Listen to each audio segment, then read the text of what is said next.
Hello everyone.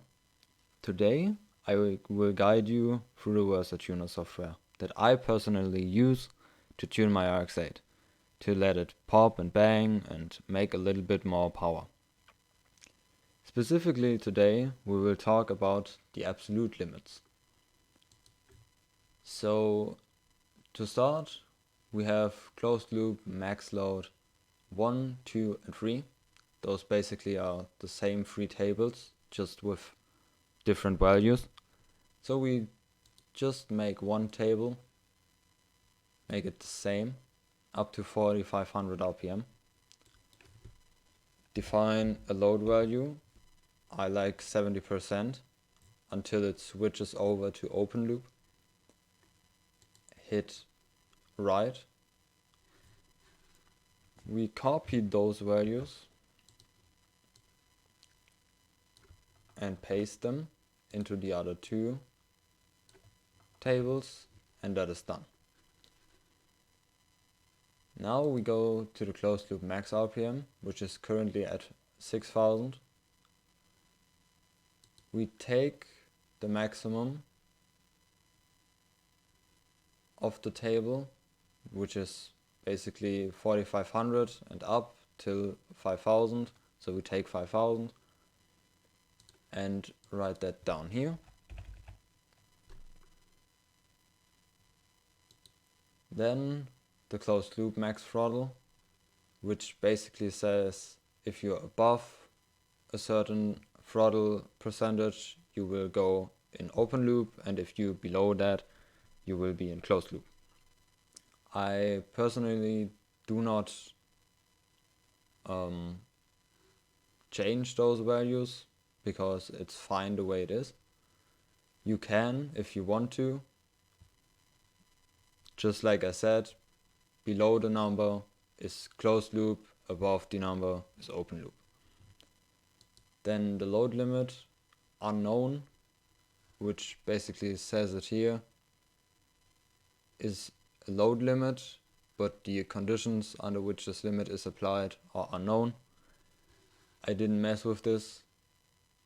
If you know what it is, you can comment down below, tell me about it. Maybe I can do something with it. If not, it didn't really matter at all for me. So yeah. The maximum operating load for an engine is basically 100%. So you basically do 100 or 1. And because of like ECU error, it sometimes reads higher. So you don't run into trouble. I would recommend you put 1.1. That's basically 110% of engine load, which will never happen. Then you should be fine. The rev limit normal, as you have seen in my car, I can rev, or the RPM needle goes up to 9700 RPM,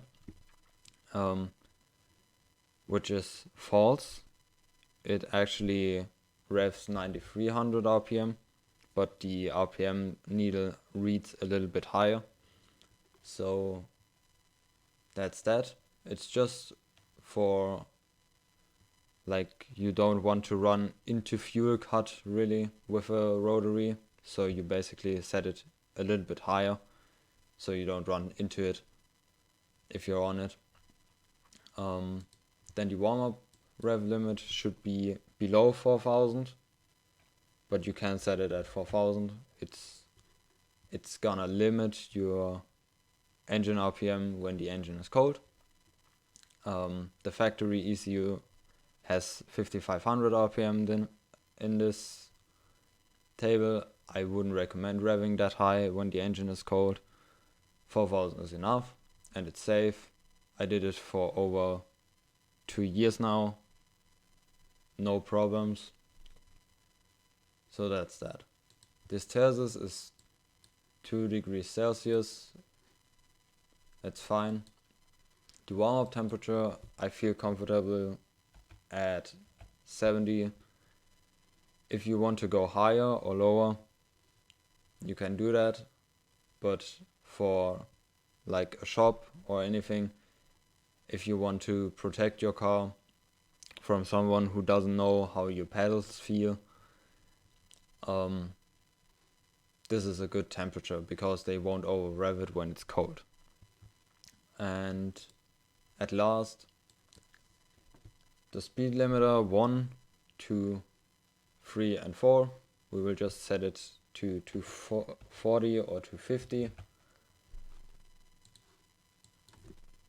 It will, in my case, never go that fast because my 5.8 differential makes it so I can only go 235-ish. This is in kilometer per hour, so for miles it's probably different.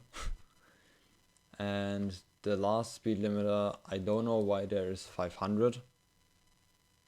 So I guess this is just a placeholder. You don't have to do anything here because it doesn't limit anything.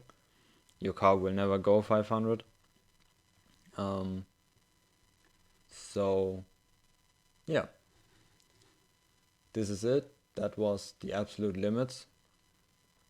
And I will make another video about the fan control and fueling, the idle, ignition, air valves, low targeting, oil control, sensor calibration and throttle control.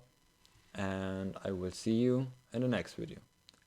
Thank you for watching, and if you have any questions, as I said, leave them down below. Bye.